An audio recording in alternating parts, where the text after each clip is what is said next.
This is an introduction to the Mark Scott Leadership for Life or Bus Trip Model. It's a metaphor for the way that teams work, but also a metaphor for the way that teams don't work and the issues that they might have, and why in some cases.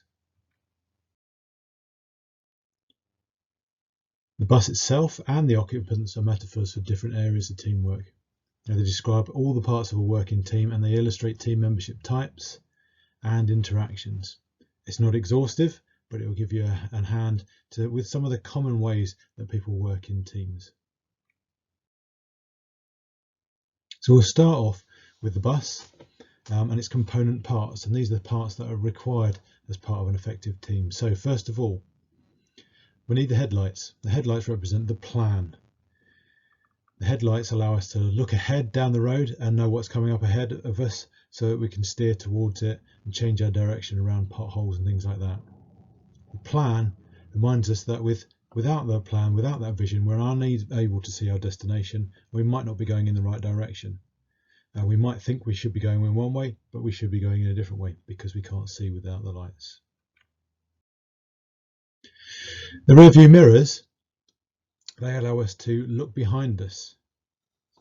So we can look behind, look at things that have gone in the past, what have we done, and we can review it. We can look back and see how did that go? Did it go well? Did it go badly? What could we do better? So it allows us to improve on things that we've done in the past. The engine uses the energy that we've got and powers the team's efforts. It could be a person, or it could be a cause that you all jointly buy into, but it will drive the team onwards. But without a driver or a plan, it's just going to go in random directions, and you never quite know where you're going to end up if the energy's there, but there's no plan for it. Linked to that is the fuel tank. And where is your source of energy? Is it that drive to get that thing done, or is it one person's energy? And therefore, if that person tires, gets cheesed off, leaves the team, where does that leave you? Do they take away your tank? It's really important to identify where your team's energy comes from and look after it. Okay, protect it and talk about it and make sure it doesn't get damaged or leak away.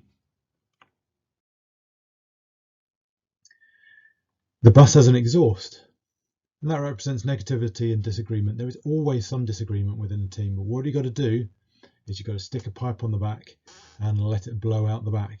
Okay, you can't keep it around because it will just block the engine and stop the engine from working. You've got to find a way of releasing it.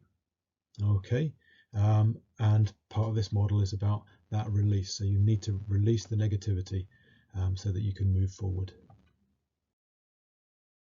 We've also got the steering wheel, and that gives us direction. So whoever's holding onto the steering wheel can direct according to the plan. So you can have a plan, but if nobody's actually following the plan, then you'll just go off in a random direction.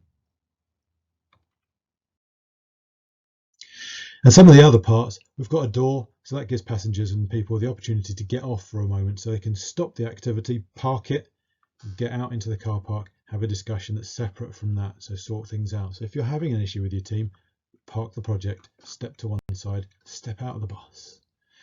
The brochures there, that's the big picture. So if you imagine you're going on holiday, the brochure doesn't give you all the detail, but it gives you the overview. It tells you what hotels you're going to, what journeys you're going to go, what things you might see on the way. But it doesn't give you all the detail. But that's the thing that everybody buys into. They buy the holiday, they buy into that big picture. So without a brochure, nobody knows really where they're going, big picture. But then the plan is a blow-by-blow account of where we're going to go. So that's the thing that the driver uses to make sure that they're taking the right route as part of that day's plan, if you like, for the brochure. So we need to have a plan. Otherwise, we know we've got to get somewhere, but we don't know the route we've got to take. Okay, and that might affect the next day. And finally, we've got the boot, which is where the luggage is kept, and that will come in. More obvious why that's there in a moment or two. So that's the parts of the bus. So we need those component parts. And now let's look at the people on the bus or around the bus. So there's a bunch of different roles. You can probably think of more as well. But here's a bunch of central roles, basic roles. And have a think about yourself. When you're in a team, who do you relate to? So the driver, they're the one that controls. So they're the one that's supposed to be following the plan, and they're getting the speed and direction, and they're making sure that you're following the plan. If the directions aren't good or there isn't a plan, they might go off route. So they need that plan for driving. They could be redirected by the tour guide, because the tour guide is working on the big picture and they might suggest a slightly different direction, but they'll keep going towards the destination. The tour guide. So the tour guide controls when and where the bus stops and for how long. So in our model and in this metaphor, they're looking at the short term. They're coordinating between the passengers and the driver. So they're making sure that all the passengers that are involved are brought into where they're going. So they're coordinating their ideas and making sure that whoever's giving the direction is actually taking the plan in that direction. So they're taking their ideas on board. They're doing the things that the team want to do. But don't forget that they all bought into the brochure, so they all bought into the general idea, the big picture. So the tour guide is just making that big picture happen, but involving the passengers. So those people with the brochure, the involved passengers, the active passengers, they know the outline of the plan, they're aware of the progress, how it's going, they respond to questions when asked by the tour guide, so they can modify the directions that are going in, they can modify the plan a little bit. They'll give suggestions if they see things going awry, or they can improve things, and they've got a longer term view of the activity. When they get to the destination, they've been part of creating that destination and that journey, and so they are part of that destination. They're feeling really part of it. And these are really good team members, really useful people. And to be fair, passengers isn't the greatest term for them.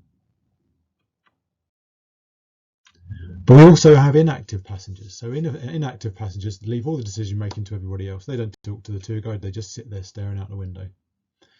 They don't care. They're just looking out the window. They're not really taking it in. They're not. They don't care if what they see out the window is what they expect. So if we're off course, off route, we're not going to the place they expected to go, they don't do anything. They just sit there and look out the window. They get out, sit down, do what they're told when they're told to. They don't use any initiative. They just do what they're told. Sometimes they don't bother doing what they're told, and they don't contribute or question.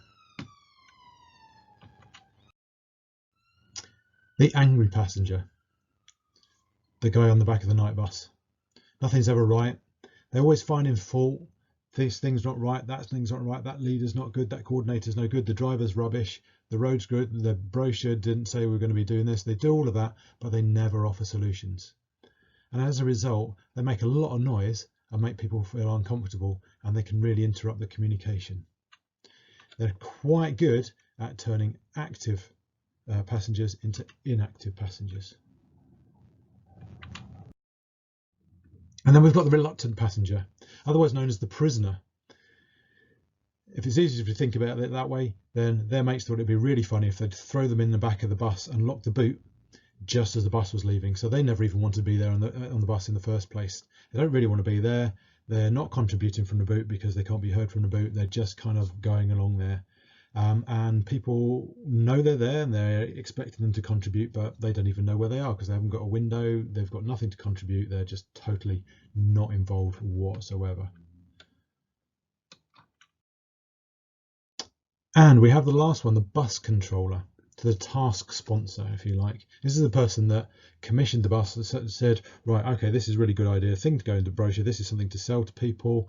All the people bought that thing from the brochure, they got on the bus, went off, and the bus controller said to the driver, right, this is your route, said to the tour guide, this is what I expect of you, and off they went.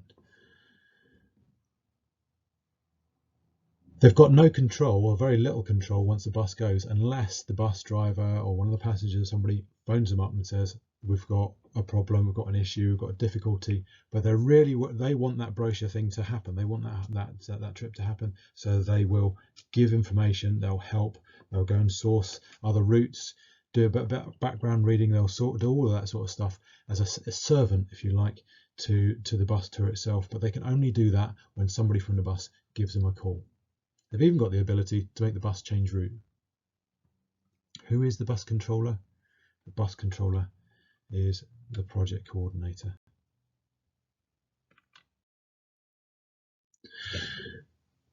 So you may have been able to identify yourself or other people, and that may have helped you with a little bit of understanding where people are coming from, perhaps, and certainly a common language that you can use to talk to other people. What we're going to follow on with is just a few examples, a handful of examples of where some of these interactions, the makeup of the people on the bus, can create issues for you, just as a few examples, and you are more than welcome to add to this. So the first one, got more than one tour guide, got more than one person giving directions to the team, trying to coordinate between people, getting answers from half of the team, giving directions to the driver, and it's all getting really confusing, and people are getting really upset. Okay, you might recognize this.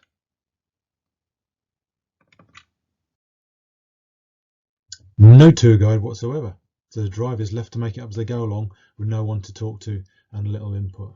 So maybe they've got what they think is a plan, and they're just going with it, and they're not getting anything from anybody else because nobody's coordinating everybody else, and they're just sitting there. Maybe they're all passive, inactive passengers.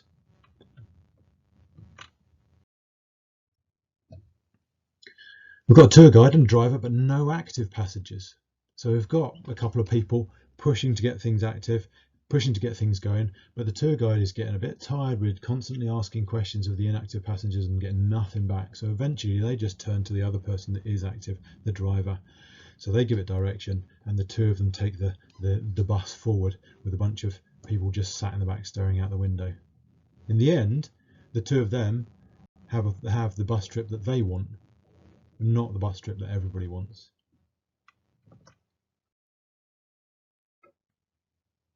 We've got a driver here, but we haven't got a tour guide, and we've only got inactive passengers and one angry, loud passenger sat up the back. With nobody to tell anybody otherwise, the driver just gets confused by all the negative messages coming from the back of the group.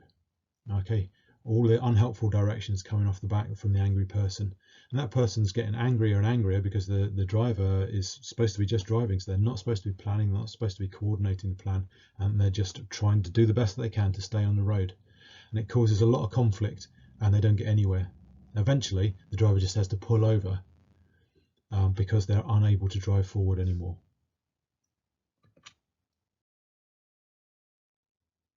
In this one, we've got a driver and a tour guide and an active passenger, but we've also got inactive and angry passengers. And effectively what happens in a move from the last model where the tour guide and the driver start working together, the tour guide, the driver and the active passengers, they start working together as a unit. They consult each other, they work on it, and they move things forward despite the people in the back, and we end up with a split team. Eventually what you end up with is all of the inactive passengers become angry passengers, or worse still, we end up moving towards where we've got our last scenario. In our last scenario, we've got a prisoner. Maybe that prisoner actually crawled in there because they were so angry or so inactive that they needed to find somewhere else to be, but they're back there. The prisoner just wants to get off, and the tour again splits into two, and the inactive passengers just let it happen.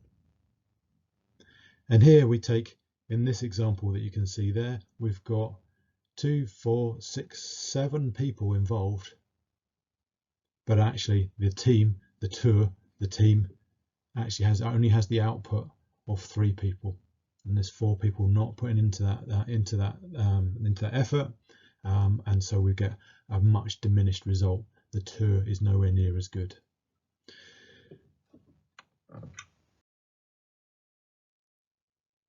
And finally, this is with all the people, but let's finally look. We've got an involved team, but it's not got any fuel. It's run out of fuel, and it hasn't got an engine.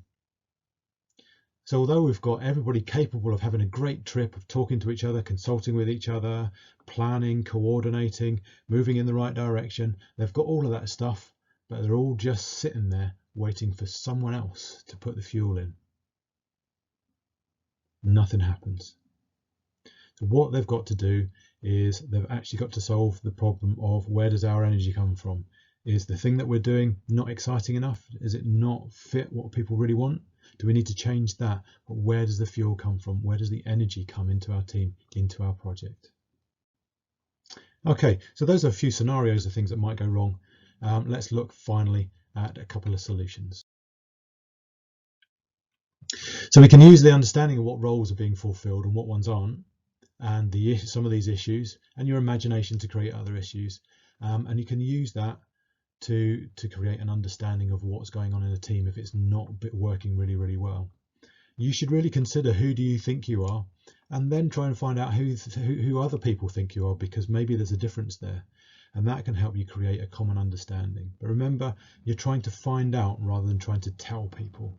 Okay, so if somebody gives you their opinion, it's their opinion. Hold it up against yours and measure the merits of it to try to understand where they're coming from as well. So if you identify an issue, continuing with the metaphor, get out of the bus for a minute and talk about it calmly and positively. Use that door. As I said before, you can use the common language from the model and try to help each other understand where everybody else is coming from. And then once you understand that, then you can use that as a starting point for finding a solution to it. So maybe you need to change roles.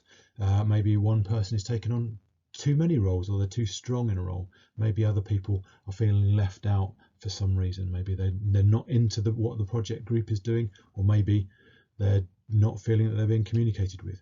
But this all can come out in a conversation if you can do it positively. So there's one solution.